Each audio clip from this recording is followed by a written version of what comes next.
Hello everyone, this is Tim, and for those of you in the Hex community who've been around since the beginning may know who I am, because I used to make videos on a regular basis at the beginning of this year, and I've been fairly involved on Twitter over the course of this summer, and I just kind of disappeared in April from the whole video production thing, and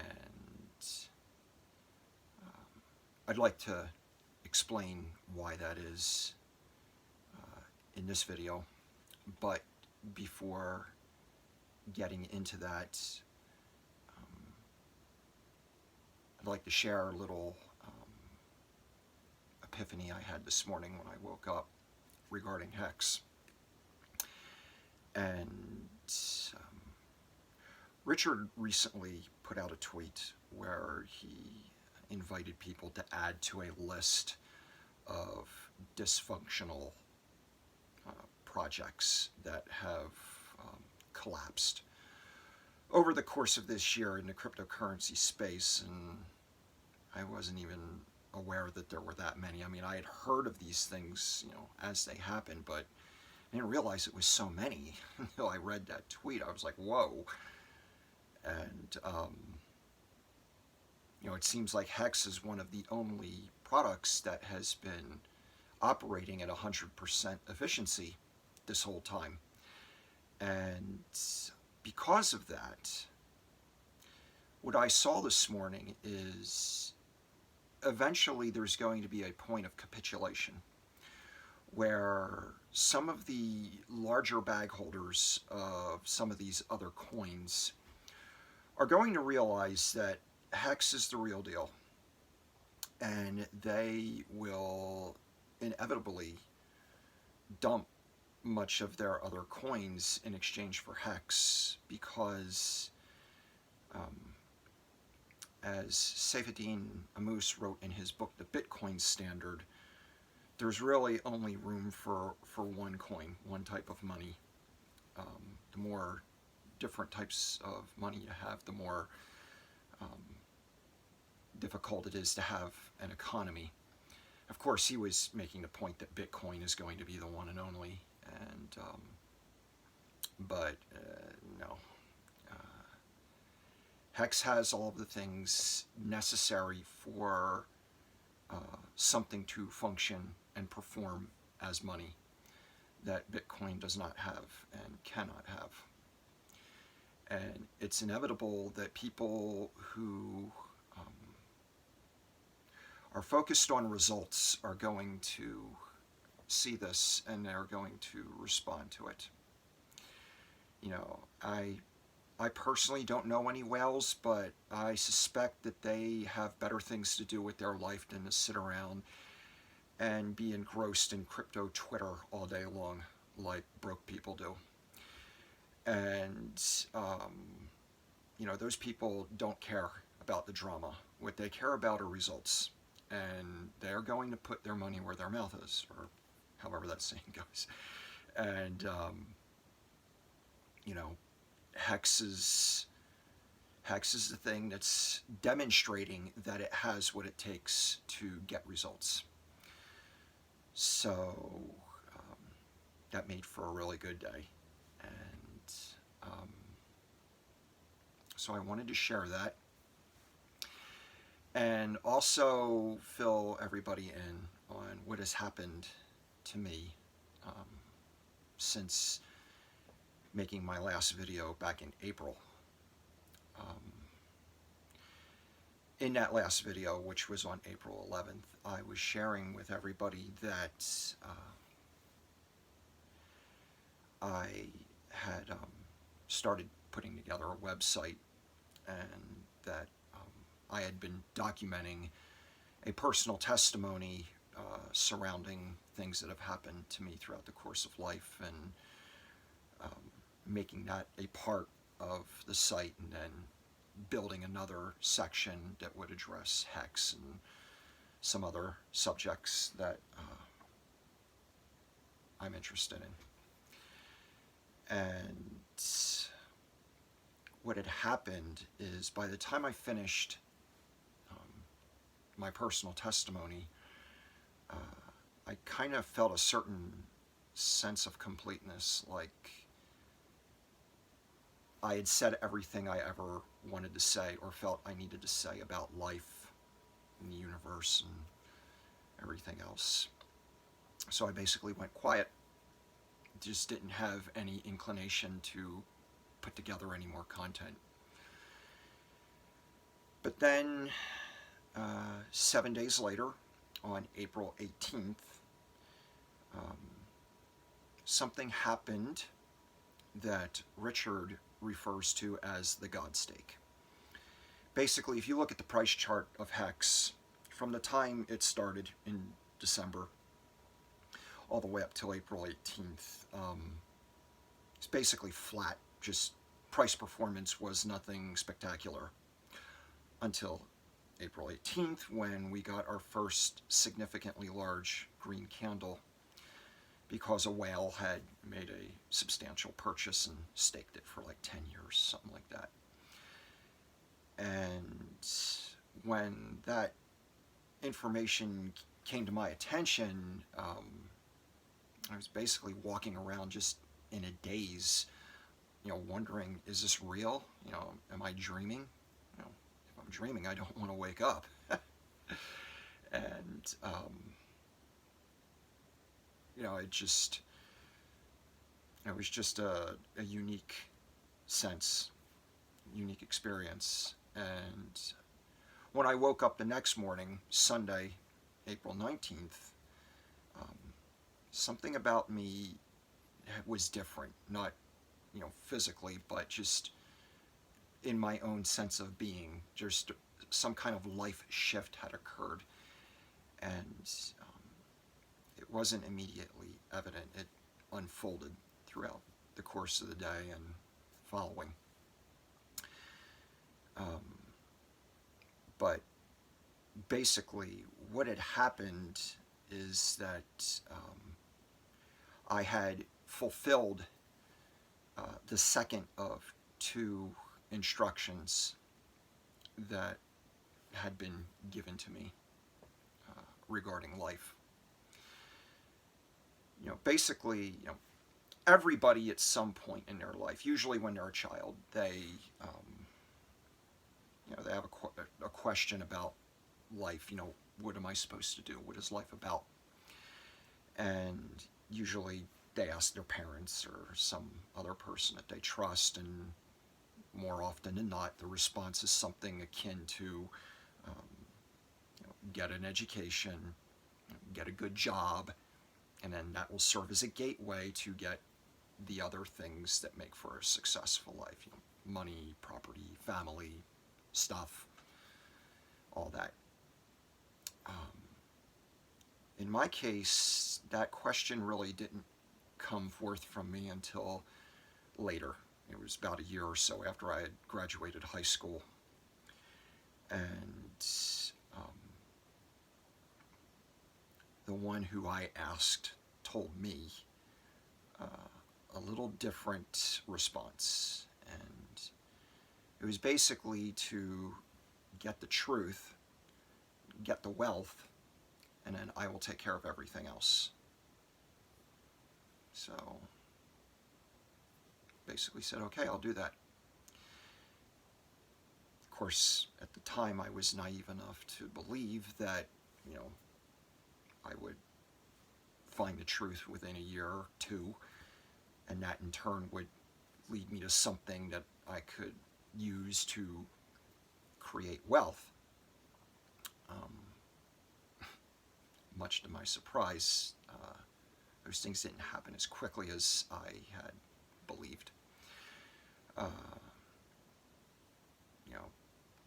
Actually, it took more like 20 years to come to a knowledge of the truth, because I did not realize the nature and the magnitude, the opposition that does not want people to know what the truth is and does not want people to become independently wealthy. You know, people love it when you get a great job, you know, even if it's better than the one they have, because you're basically stuck in the same position that they're in. Your ability to create wealth is basically limited to 24 hours a day.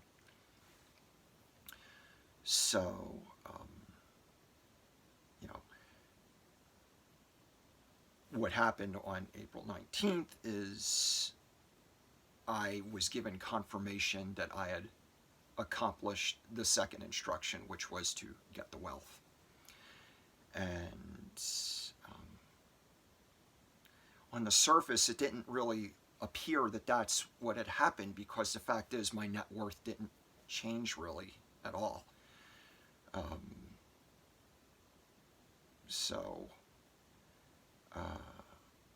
But the important thing was not looking at a balance sheet.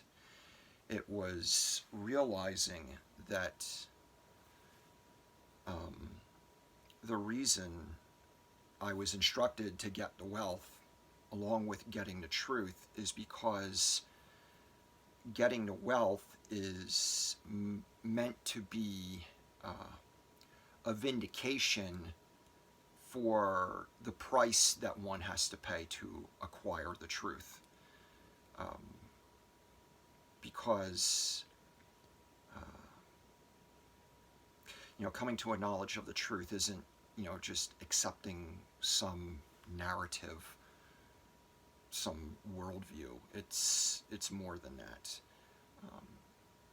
It has to do with knowing who you are in relationship to Him who is the source of truth. And only He can tell you that information. And He's not going to tell you that unless He knows you can handle being told that without using it to your own demise. So it's a real process of character development that most people simply aren't capable of bearing. They give up too soon, or they get enticed to go for something else. So, getting the wealth is meant to serve as,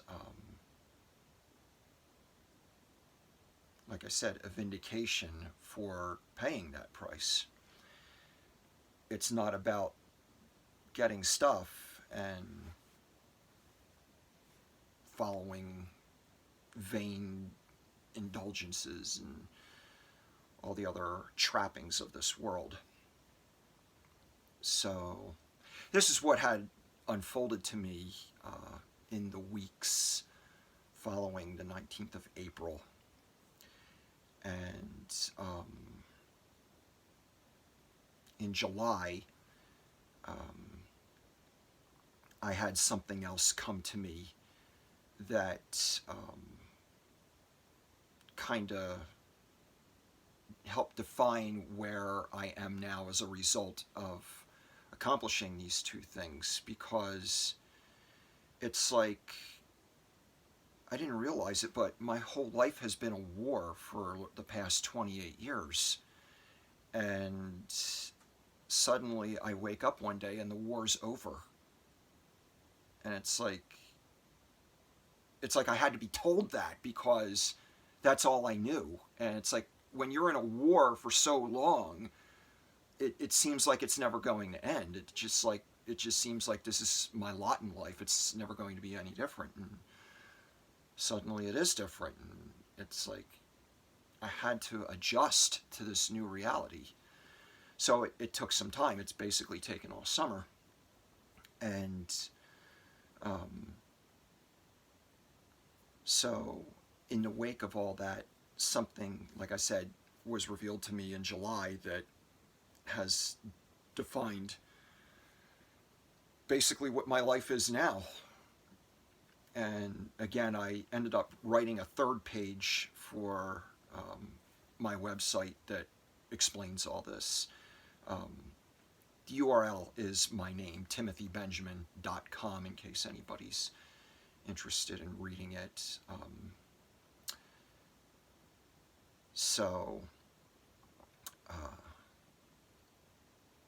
I'd like to start making videos again on a regular basis.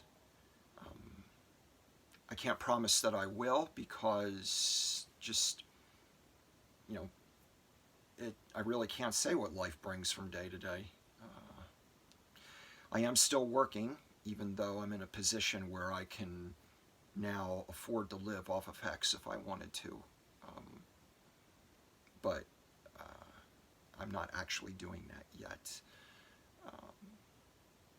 I do intend on taking a road trip in December to go visit family and other loved ones in different places around the country that will last from about the middle of December to sometime near the end of January.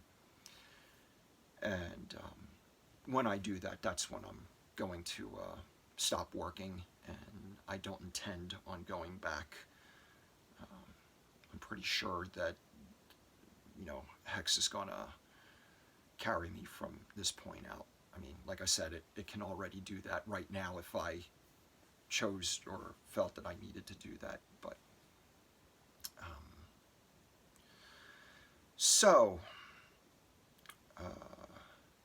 life is good.